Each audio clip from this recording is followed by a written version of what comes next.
Hello everyone, welcome back to our channel MSB trades. Friends, ఇవాళ నేను మన personal గ్రూప్లో 4 ట్రేడ్స్ ప్రొవైడ్ చేశాను. 3 ట్రేడ్స్ వచ్చి ప్రాఫిట్ బుకింగ్ అయిపోయింది. సెకండ్ ట్రేడ్ వచ్చేసి మనది దీని లోపల కాస్ట్ టు కాస్ట్ ఎగ్జిట్ చేసాం. ఫస్ట్ ట్రేడ్ వచ్చేసి పిఈ సైడ్ అండ్ ఇక్కడ ఫస్ట్ టార్గెట్ అచీవ్. దాని తర్వాత సెకండ్ ట్రేడ్ వచ్చేసి కాస్ట్ టు కాస్ట్ ఎగ్జిట్ అయిపోయాము. థర్డ్ ట్రేడ్ వచ్చేసి ఇక్కడ మనకు first second and third target achieve. Fourth trade వచ్చేసి మనకి ఇక్కడ సెకండ్ టార్గెట్ ఇక్కడ మనకు అచీవ్ అయిపోయింది. ఓకేనా, first and second target achieve అయిపోయింది. ఓకే, ఇప్పుడు మార్కెట్ మొత్తం కాల్ సైడే ఉంది కదా, నేను పుట్ సైడ్ ఎందుకు ట్రేడ్ ఇచ్చాను అది కూడా చాలా మందికి డౌట్ కదా. సో మీకు విషయం చెప్తాను. నేను ఆల్రెడీ ఇది మన చాలా వీడియోస్లో చెప్పాను. ఓకే, మన దగ్గర ఒక బ్రేక్ డౌన్ ఉంది. ఆ బ్రేక్ డౌన్ అనేది టచ్ అయింది. So previous break down analysis అనేది వర్కౌట్ కాదు. ఇప్పుడు మళ్ళీ ఇట్లా మీదికి వచ్చింది, కానీ బ్రేక్ డౌన్ టచ్ కాలేదు, ఇక్కడికి వెళ్ళి ఫాల్ అయిపోయింది. అంటే ఇది ఇంకా యాక్టివ్ ఉంది. ఇన్ ఫ్యూచర్ ఎప్పుడైనా మార్కెట్ దీని దగ్గరకు వస్తే ఈ బ్రేక్ డౌన్ ఎలా వర్క్ చేస్తుందో అలా ఈ break down level as a retest reversal or as a break down level respect ఇస్తుంది అన్నమాట. ఓకేనా, సో ఈ రెస్పెక్ట్ అనేది మనకు మార్కెట్లో చాలా ఇంపార్టెంట్. సో ఎప్పుడైనా మీరు అబ్జర్వ్ చేసేది విషయం ఏంటి అంటే మార్కెట్లో బ్రేక్అవుట్స్ అండ్ బ్రేక్ డౌన్స్ రెండు ఉన్నప్పుడు అబ్జర్వ్ చేయాలి మనకు ఎక్కడ ఏ ఏ లెవెల్స్ దొరుకుతున్నాయి. సో ఇక్కడ మీరు అబ్జర్వ్ చేసుకున్నట్టయితే previous indirect breakout level and previous closing and previous break down level, ఈ 3 లెవెల్స్ అనేవి మనకు మార్కెట్లో దొరికాయి.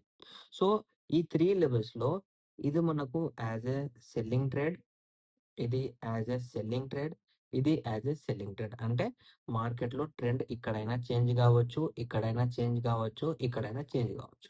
సో ఈ 3 లెవెల్స్ అనేవి డైరెక్ట్గా సెల్లింగే ఇండికేట్ చేశాయి. సో మన ఫస్ట్ ట్రేడ్ వచ్చేసి రెడ్ క్యాండిల్ క్లోజ్ కాగానే ఇక్కడ ఇచ్చాను, కొంచెం మీదికి వెళ్ళి బయ్యింగ్ అనేది మనకు ఇక్కడ మీది పాయింట్లో దొరికింది.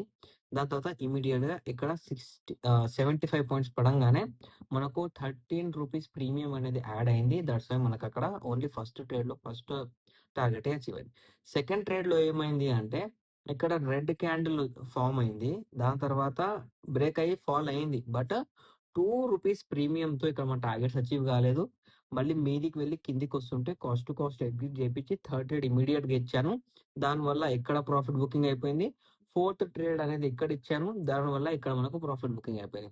ఈ 3 లెవెల్స్ అనేవి మార్కెట్లో యాజ్ ఏ బ్రేక్ డౌన్ లాగానే వర్క్ అవుతాయి. ఎందుకంటే అన్ని క్లోజింగ్సే కదా. Indirect breakout level act as break down level, previous closing కింద రెడ్ ఫామ్ చేస్తే సెల్లింగే, break down as a break down లాగానే వర్క్ చేస్తుంది. అందుకనే నేను ట్రేడ్స్ మొత్తం పుట్ సైడ్ ఇచ్చాను. Market proper time and proper level దగ్గర వచ్చే వరకు వెయిట్ చేసి మరీ ట్రేడ్ ఇచ్చాను, తొందరగా నేను ట్రేడ్ ఇవ్వలేదు.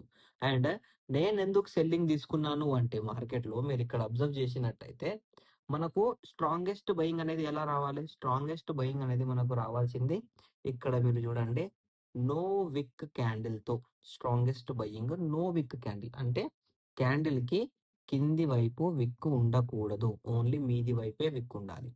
దీన్ని ఏమంటారు అంటే నో విక్ క్యాండిల్ అంటే హెవీ బయింగ్ అనేది ఇక్కడ ఇండికేట్ అవుతుంది. మీకు నేను చూపిస్తాను నో విక్ క్యాండిల్ వచ్చినప్పుడు మార్కెట్లో బయింగ్ ఎలా వస్తుందో. ఇక్కడ మీరు అబ్జర్వ్ చేశారా, ఇక్కడ నో విక్ క్యాండిల్, ఇక్కడ నో విక్ క్యాండిల్. ఓకే, నో విక్ క్యాండిల్ అనేది ఇక్కడ చూడండి నో విక్ క్యాండిల్, అండ్ ఇక్కడ చూడండి నో విక్ క్యాండిల్. నో విక్ క్యాండిల్ మార్కెట్లో వస్తే మార్కెట్లో హెవీ బయింగ్ అనేది కంటిన్యూ అవుతుంది, లేదా ఇక్కడికి వెళ్ళి హెవీ బయింగ్ అనేది స్టార్ట్ అవుతుంది అన్నట్టు మీనింగ్. ఓకే, ఇక్కడ మనం అబ్జర్వ్ చేద్దాం. ఇప్పుడు రేపేంటి, ఇవాళ ఓకే అర్థమైపోయింది. ఈ మీది లెవెల్ అయితే యాజ్ ఎ బ్రేక్ డౌన్ లాగానే వర్కౌట్ అవుతుంది. మార్కెట్ దీని మీద గ్యాప్ అప్ చేసినా లేకపోతే దీని మీద మార్కెట్లో లెవెల్ వెళ్ళినా మార్కెట్ అనేది రీటెస్ట్ అవుతుంది. ఇది మీరు రాసి పెట్టుకోండి. సెకండ్, మార్కెట్లో సెల్లింగ్ రావాలి అంటే కంటిన్యూస్ సెల్లింగ్ రావాలి అంటే ఈ లెవెల్ కాకుండా ఇంకో లెవెల్ ఉంది, ఈ లెవెల్ కాకుండా ఇంకో లెవెల్ ఉంది. ఇది ఈ 2 లెవెల్స్ అనేవి బ్రేక్ అయితేనే మార్కెట్లో సెల్లింగ్. ఈ లెవెల్స్ బ్రేక్ కాకపోతే రేపు మార్కెట్లో సెల్లింగ్ అనేది లేదు. ఇంపార్టెంట్ ఏంటి అంటే ఈ లెవెల్ బ్రేక్ అయితే 55,242 రీటెస్ట్ రివర్సల్ అనేది కావాలి. రీటెస్ట్ రివర్సల్ అనేది లేదు అంటే ఏంటి అంటే మార్కెట్లో ఇక్కడైనా రీటెస్ట్ రివర్సల్ కావాలి, లేకపోతే ఇక్కడైనా రీటెస్ట్ రివర్సల్ కావాలి. ఇది చాలా ఇంపార్టెంట్. ఓకే, ఇప్పుడు మనం నిఫ్టీ చూద్దాం. నిఫ్టీలో ఏముంది, సేమ్ నిఫ్టీలో కూడా అలాగే ఉంది. ఇవాళ నేను నిఫ్టీలో ట్రేడే ఇవ్వలేదు. కావాలనే ట్రేడ్ ఇవ్వలేదు ఇవాళ. ఎందుకు ట్రేడ్ ఇవ్వలేదంటే, సీ ఇక్కడ ఒక ర్యాలీ వచ్చిందా? ఇక్కడ మీరు అబ్జర్వ్ చేస్తే కంప్లీట్ ప్రీమియం మెట్రిక్. ఇవాళ నిఫ్టీలో ఎవరైనా పుట్ సైడ్ ట్రేడ్ చేసినా, call side end of the day trade చేసినా, ప్రీమియం మెల్టింగ్ లో లాస్ అయింది ఇవాళ చాలా మందికి. చాలా మంది స్క్రీన్ షాట్ పెట్టారు ఇవాళ నాకు. బ్రదర్ ఏం చేయాలి? ఇప్పుడు మేము పుట్ హోల్డ్ చేసాం, పుట్ హోల్డ్ చేసాం, 25 100 పుట్ హోల్డ్ చేసాం, 25 200 పుట్ హోల్డ్ చేసాం, ఇప్పుడు మేము ఏం చేయాలి ఏం చేయాలి అంటే చాలా క్వశ్చన్. నేను ఒకటే చెప్పాను, ఇవాళ నిఫ్టీలో ట్రేడ్ చేయొద్దనే చెప్పాను అందరికీ. అండ్ చాలా మంది చేశారు, లాస్ కూడా అయింది చాలా మందికి. బట్ నేను సజెషన్ ఇవ్వలేదు, నేనే సజెషన్ ఇవ్వలేదు, వాళ్ళ పర్సనల్ గా చేశారు. మన ట్రేడ్స్ ఇవాళ మీరు చూసుకున్నట్టయితే అన్ని మనవి బ్యాంక్ నిఫ్టీ ట్రేడ్సే, no Nifty 50, all bank Nifty ట్రేడ్సే ఇచ్చాను నేను. ఓకే, సో ఇప్పుడు నిఫ్టీ 50లో రేపు ఏంటి అంటే, ఇప్పుడు మన ప్రీవియస్ లెవెల్స్ చూసాం, ఎక్కడైనా ఉన్నాయా? ఇక్కడ ఉన్నాయి, యాక్టివ్ ఉన్నాయి. సో ఇక్కడ వచ్చేసి మన దగ్గర ఒకటి ఇండైరెక్ట్ బ్రేక్అవుట్ లెవెల్ ఉంది. Okay, direct break down level ఈ రెండు ఉన్నాయి. ఓకే, ఈ 2 లెవెల్స్, రైట్, ఈ 2 లెవెల్స్ ఉన్నాయి. దీన్ని తప్పించి వేరే ఎక్కడైనా లెవెల్స్ ఉన్నాయా?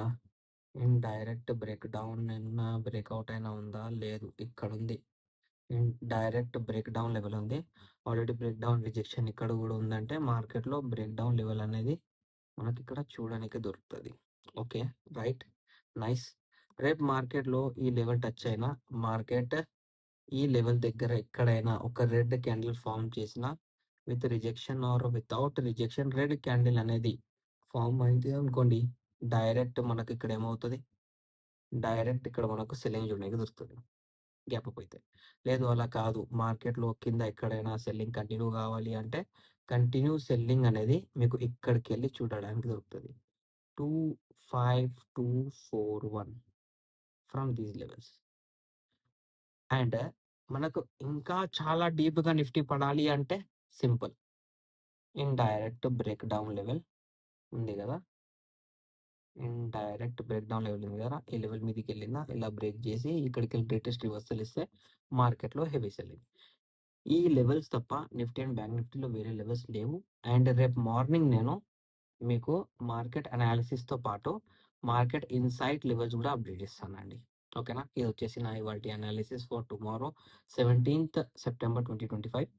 మీకు నా అనాలిసిస్ నచ్చినట్టయితే వీడియోని లైక్ చేయండి, షేర్ చేయండి, మన యూట్యూబ్ ఛానల్ని సబ్స్క్రైబ్ చేసుకోండి. Thank you for watching my video.